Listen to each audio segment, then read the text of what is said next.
Welcome to Founders Future, a podcast powered by Closers.io, where we dive into the journeys of innovative entrepreneurs and explore the road ahead for them and their companies. I'm your host, Mishal Saed, and in each episode, we uncover the stories behind impactful ventures, the challenges faced along the way, and the strategies driving their future growth. Today, we're thrilled to have Marko Galbreath, the CEO and founder of T4 Tactics, joining us. Marko is a former police sergeant with 22 years of experience, and he is the founder of a company that is dedicated to delivering evidence-based active shooter response and firearm safety training to businesses, schools, and communities across multiple states.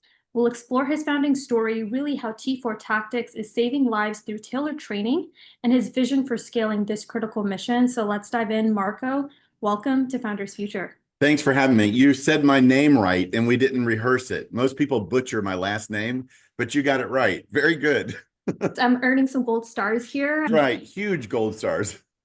Perfect. We're off to a good start. Let's dive in for the listeners. Take us back to the beginning. What inspired you to really start this? And just what got you started with T4 Tactics? Okay, so I was a police officer in the Daytona Beach area for 22 years, and we were experiencing throughout the country active shooter.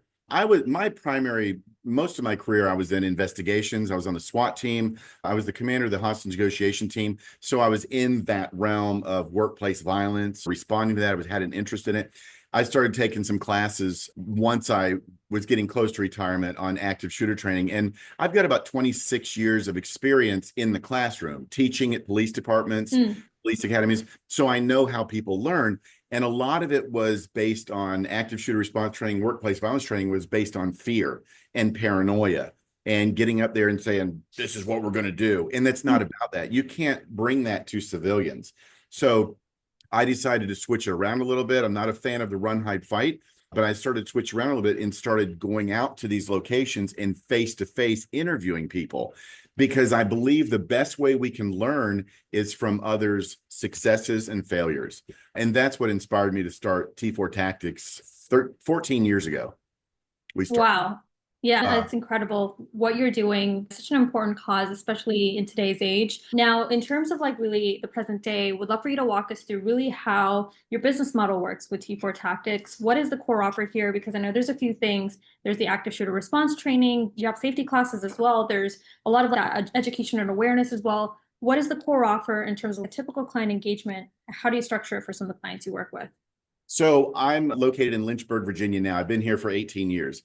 And I primarily focus on business. Most of my business comes from word of mouth.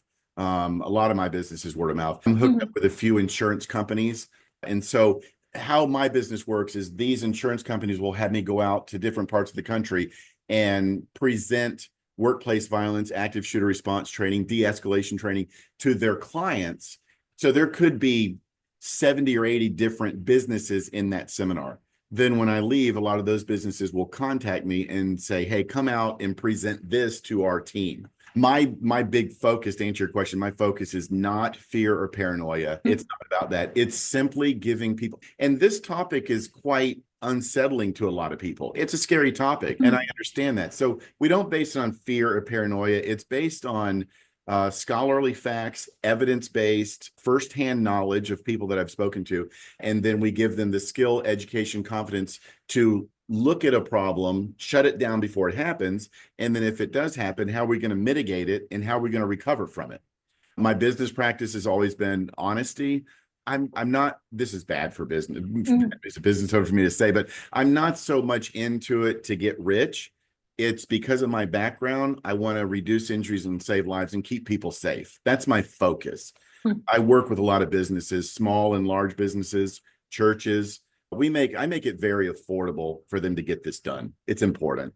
Yeah, 100%. Love the fact that you mentioned as well, a lot of what you're doing is philanthropic in the sense that it's not really more about developing this as like a business where you can grow rich. It's like, how can we get the word out there? How can we dispel that notion of paranoia when it comes to really this type of topic here? Now, let's say a client does come in and they want to work with you, right? What does that customer journey look like from start to finish? And how do you get them to that point of success? Is it like some coaching involved? Is there like a workshop involved? What is it primarily? So I don't do cold calls. I'm not a salesman. I'm a cop. So I don't do cold calls. I have people contact me, and they do. Mhm. And so when they contact me, they tell me a little bit about their business. I'll research it. I'll send them a written proposal, and that outlines everything that we do.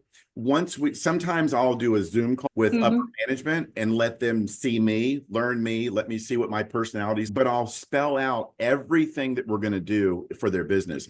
It starts with a contact, and then I'll give them a written proposal that spells out the cost. I don't charge per head. A lot of companies that do what I do, they charge per head. When I hear that you charge per head, you'll have companies that say, you know what, the third floor really doesn't need to come to this. We're cutting out people. Everybody needs to be Right. trained. So I charge per presentation. So Mhm. after they want to move forward with me, I'll go out to their location, look at their facility. We're going to do a facility review. We don't want their facility to look like a prison, but we need it Mhm. to be a hard target. And I'm going to give them areas that they can do to improve the building for workplace violence, areas of refuge, stuff like that. A lot of it is simple, a lot of it they can do free. And then we're going to do a facility review. Then that also gives me the opportunity to look at their building and do my presentation, because I don't Mhm. believe in one size fits all. So it's a Mhm. customized presentation. And I do a 3-hour presentation for all employees. After that, I sit down with management, their safety team, HR, and I spend about an hour and a half with them, and we walk through what their responsibilities are. Threat Mhm. assessment team, not having a hostile work environment, and I spell it out. I'm brutally honest, very diplomatic, but if Mhm. I see a problem in a business, you're paying me to come out. I'm going to tell you what problems I see, Mhm. because a lot of businesses get in that mindset that it won't happen here. It happens somewhere else. It won't happen here. Yeah. So if I see a problem at the business, I'm going to tell them this is a problem. And I Yeah. So think, go ahead. yeah, I think that's important. I'm not going to say things in front of everybody, but we're going to get the right key people, usually the CEO or the head of HR. I'm going to say, this is a Mhm. problem that I see, and you need to fix it. You need to address it, because that's what causes Mhm. workplace violence. And what's been, because I know sometimes you mentioned this, like a lot of businesses, they think this is not going to happen. This is like the least of our worries, at least. A lot of people don't think about that worst case scenario, catastrophe to begin with. Right. What's been the experience, like dealing with a lot of these CEOs, a lot of these businesses, trying to convince them that this is like a thing? How has that been as a founder for you? That's my tough part. I'll get HR managers, and then I'll get safety managers, and Mhm. they want me to come out, but upper management says no. If I can Mhm. get to them on a Zoom call or a face-to-face meeting, I can sell it, because it is a reality. And the biggest challenge I hear is people saying, we do church safety training. Biggest Mhm. challenge I hear is God will protect us. I do, in my faith, I do believe that, but I also believe that God is sending you avenues to protect yourself. I also hear from small businesses a lot. These are what I hear. This is what I hear a lot from small businesses. We're so small, it'll never happen here. It takes is one person. All it could take is a domestic issue that's happening at home, and now it comes to work with your 3-person workforce. Yeah. But I hear a lot, it won't happen here. We don't have that type of environment. If Mhm. you have people coming in that have a respiratory system, and that's everybody, you could have problems. Uh, Yeah. but people think that everybody gets along here. It could be external that comes. It doesn't have to be internal. So that's my Mhm. biggest challenge is it'll never happen here. Until it happens Mhm. here, then it just happened here. When I do Yeah. these interviews, I've been to 16 locations of the worst active shooter attacks we've had, and I've interviewed 97 people. Every single one of those 97 people that were involved in that said at one time during my interview, I never thought it would happen here. It always Mhm. happens somewhere else. They're caught off guard. Yeah. Again, it's not fear or paranoia. I don't try to scare people into doing it. I don't Mhm. do cold calls. They come to me, and we take the ball and run with it from there. Yeah, yeah, 100%. Now, I know you mentioned a lot of what you're doing is like word of mouth, working with insurance companies. What else are you exploring with like on the acquisition side, generating leads, getting clients through the door? Have you looked into anything on the paid ad side of things, social media, LinkedIn, also to build a lot of your brand awareness? What are you navigating there on that front? I try to do a lot of LinkedIn, because that's business professionals. That's people I need to contact. Facebook just deleted 3 of my accounts, 32,000 followers, Mm, for too many community violations. The community violations I think that their algorithm is catching is I have to say the words workplace violence. I have to mm, say the words active shooter. I have to say the words empowering people. And I think their algorithm is catching that. So they bump me off. I still, to this mm, day, June 6th, I lost $32,000. I don't know. I still don't know what I did or what happened. Mm, I used to get a lot of community violations. I would challenge them and they'd come back and say, we made a mistake. You're good to go. But on this one, so that was my avenue for marketing, was Facebook and Instagram. So that just makes me work harder. That's fine. Those contacts are gone. So LinkedIn, my biggest avenue to get revenue is word of mouth. I'm constantly asking when businesses contact me, how did you hear about me? We went mhm, to a human resource conference and these people mentioned your name. It goes back to do a good job, do your best job every single time. When I mm, first, my testimonies, when I first started, I had an insurance company local here in Lynchburg that said, can you come by and just give us a presentation to a few of our people? mm. This is when I first started up. And I said, I don't want to do this for free, but I did it. Yeah. What I didn't know is that they were interviewing me. So I Mm, went out and did my best job, suit and ties, when I first started. mm, I didn't know they were interviewing me to hook me up with four other major insurance companies mm, in the nation.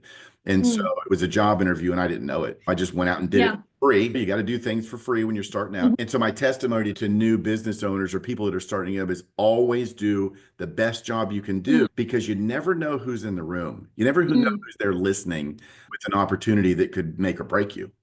Yeah, 100%. I actually want to get your thoughts on this because we talk a lot about it on the podcast, is that idea of with word of mouth and referrals, they're the most powerful in terms of, yes, getting new business, the warmest leads, but not always like the most predictable way as like a founder, especially if you're looking to scale and automate a lot of things. And I know you mentioned with Facebook, it's something you've tried. What are some of the ways that you're looking at building predictability into the lead gen side of things as like that next step?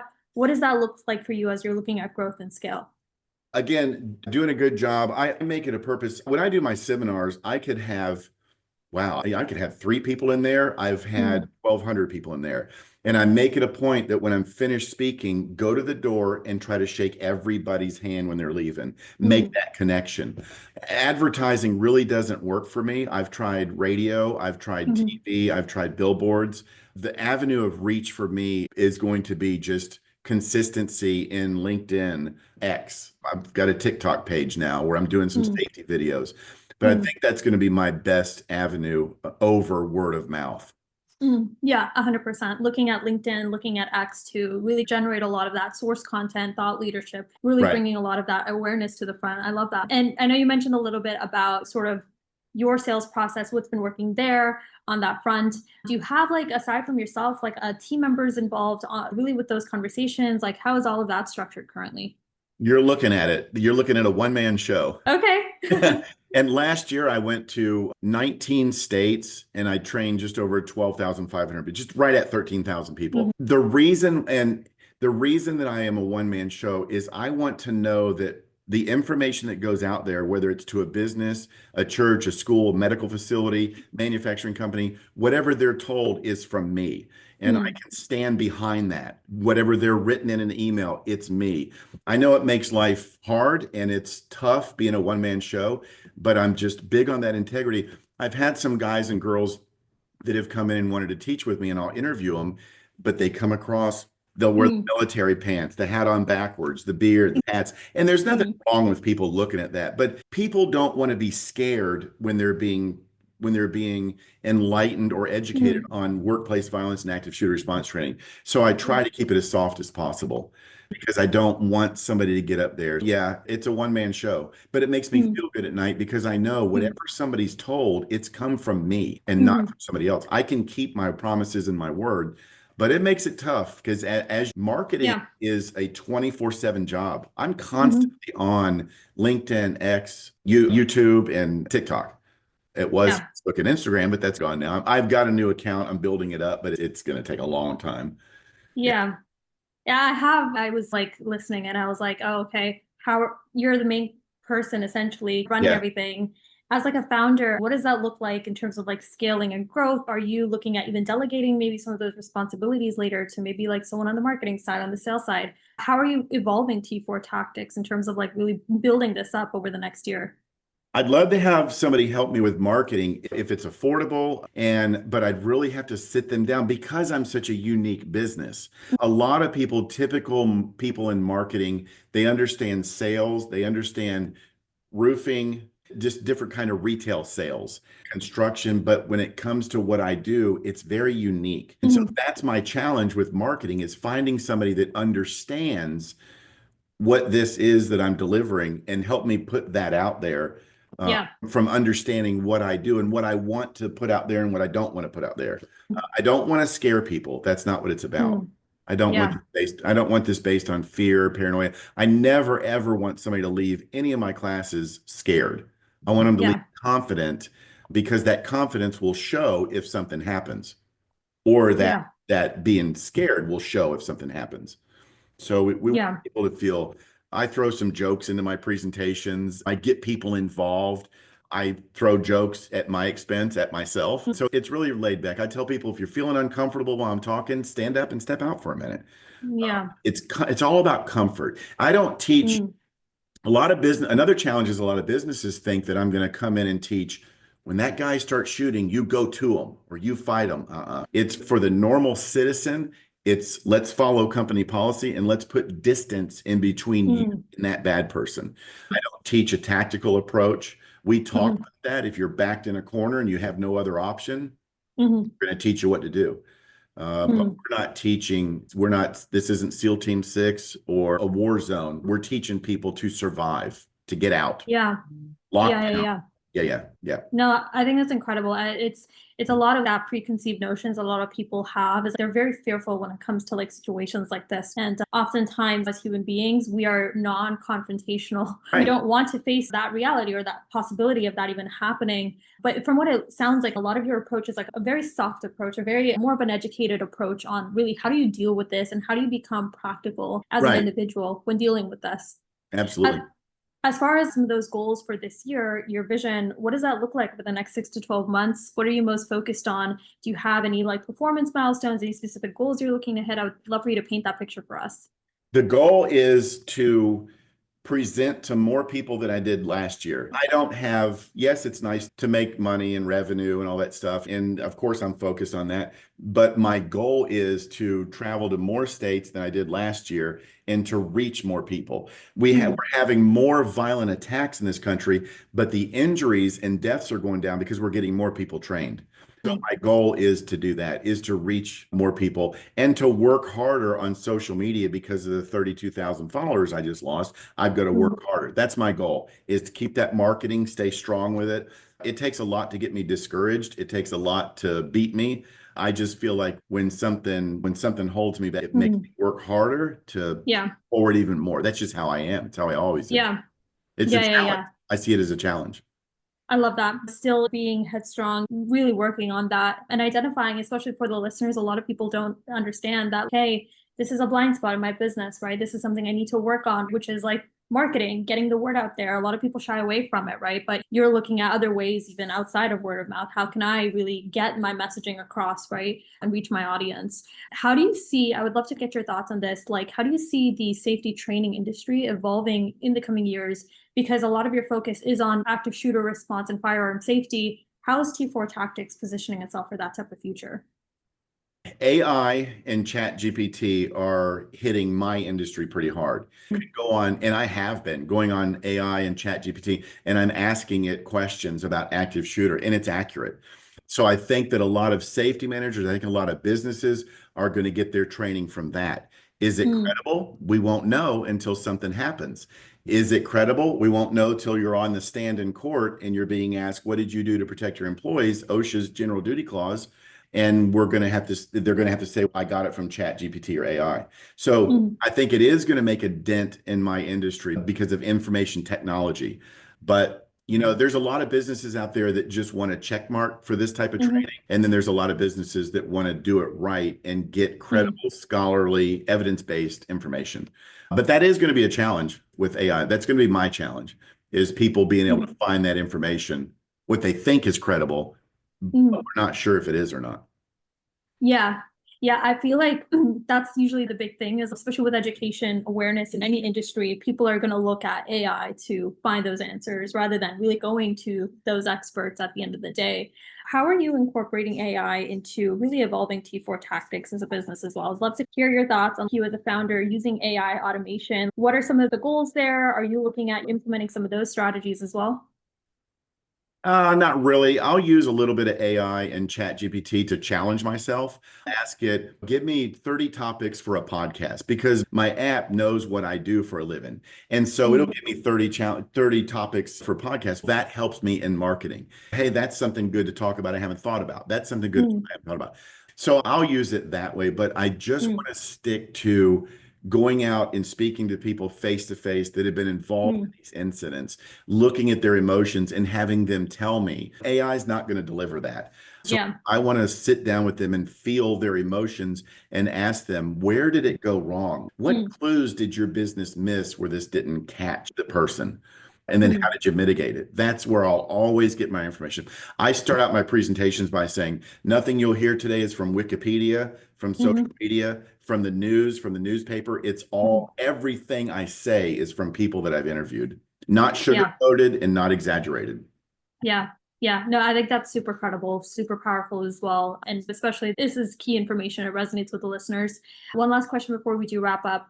For the entrepreneurs, founders looking to follow in your footsteps and really leverage a lot of their background and experience into starting something so mission driven as you have here, what would you say to them, those that are hesitant on getting started? Believe in yourself. Definitely believe in yourself. Have a mission statement. Plan Mhm. everything out. I did a lot of stuff for free in the community to get my ball rolling. I wasn't afraid of, I'm not doing that because I'm not getting paid. It wasn't like that. I did a Yeah. lot church safety training, a lot of Chamber of Commerce training, stuff like that. Hmm. So I would believe in yourself and don't let anything hold you back. Sometimes if somebody attacks you on social media, sometimes bad advertising is the best Mm, advertising. So just keep strong and go in there with the never quit attitude that mm, nothing is going to stop me and I'm going to make this successful. And if you hit mm. a roadblock, you know what? I got to go around it, but I'm going to come out on the other side. I'm going to be successful. But Love that. I think the main thing is believe in yourself. And once you start Mm, it, stay with it. It's mm, constant marketing. As it's constant marketing. It's mm. not going to come easy. Yeah. Nothing worthwhile comes easy. I believe that.